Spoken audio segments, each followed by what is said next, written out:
mais importante para a gente falar sobre essa questão do aterramento, existe uma situação também que ocorre que alguns metais eles têm a facilidade de serem desgastados por conta da sua resistividade baixa, e o terreno onde ele estiver instalado ele pode ocasionar situações de acordo com a diferença de eletronegatividade por zona da própria área. Você pode fazer com que você transforme o seu eletrodo de aterramento, ou seja, aterramento, como se você tivesse terminais de uma bateria, que ele vai fazer com que você crie potenciais distintos, um potencial positivo e um negativo, e o solo vai se formar como se fosse uma solução eletrolítica, que vai gerar uma tensão e um fenômeno chamado de corrosão galvânica. Essa corrosão galvânica nada mais é do que a corrosão que vai ocorrer no material por conta do solo ter a capacidade de liberar carga por conta da sua resistividade diferenciada, e o distanciamento desses eletrodos pode fazer com que você tenha como se fosse uma espécie de terminais de uma bateria, uma grande bateria. Então o que ocorre? Um material que ocorre muito isso é o cobre. O cobre usado geralmente nos aterramentos pode apresentar sérios efeitos de corrosão na presença da estrutura de ferro ou aço que estão eletricamente conectadas a ele. Então ele quer dizer o seguinte: digamos que esse aterramento ele está fixado na própria estrutura do prédio, do vergalhão.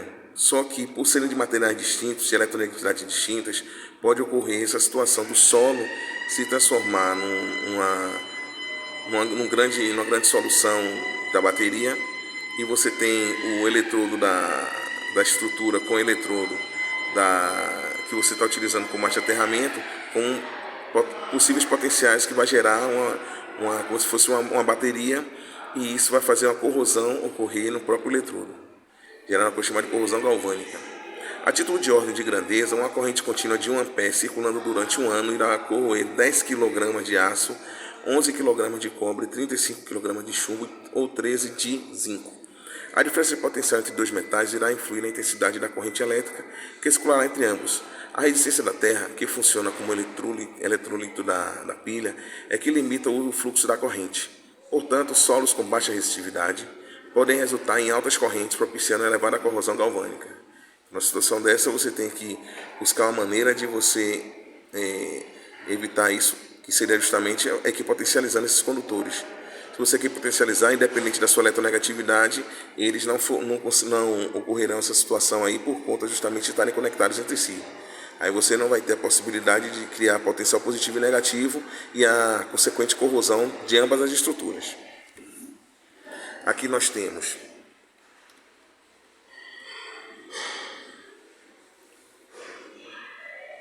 os metais com valores positivos na tabela irão ser corroídos, enquanto que aqueles com valores negativos estarão protegidos e não apresentarão corrosão. Porque os positivos, eles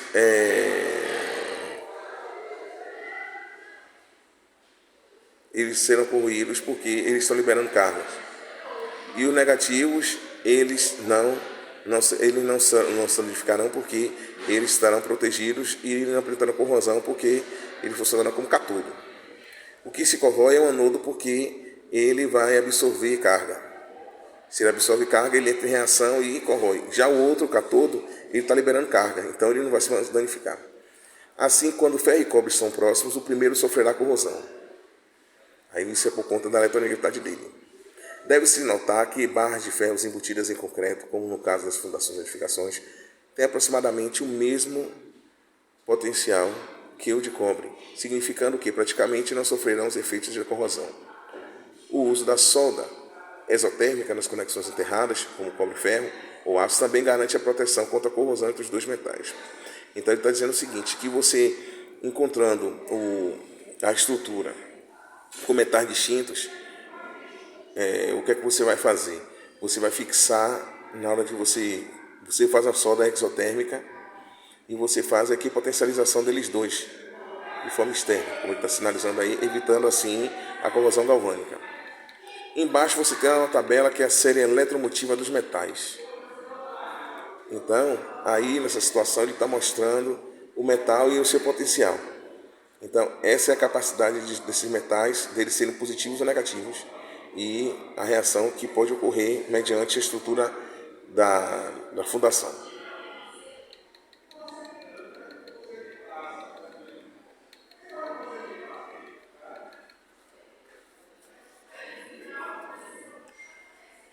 Então, o aterramento,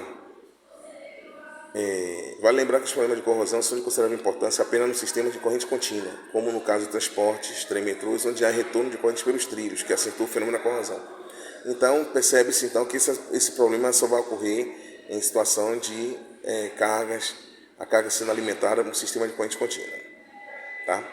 E aqui, para finalizar nossa parte aqui, temos isso aqui que é muito interessante. Então, conforme mencionado no item 4, o aterramento está presente em diversos sistemas de proteção dentro de uma instalação elétrica.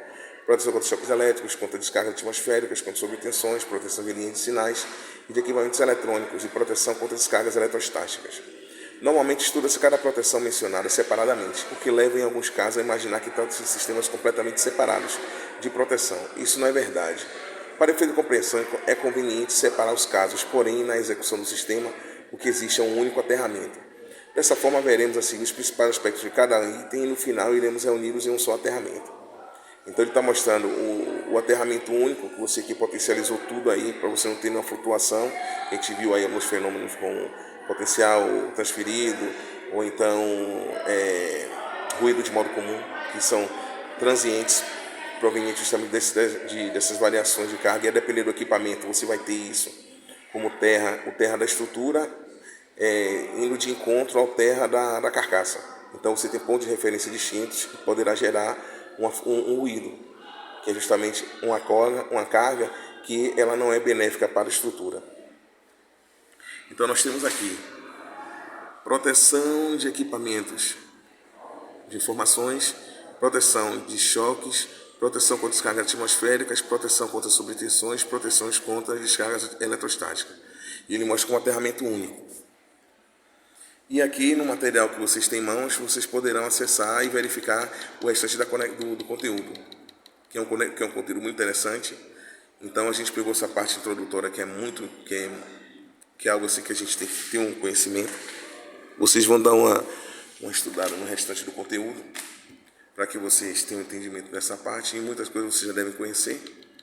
Inclusive o objeto de pesquisa do trabalho de vocês, que é o esquema TT, TNT, vocês têm aí.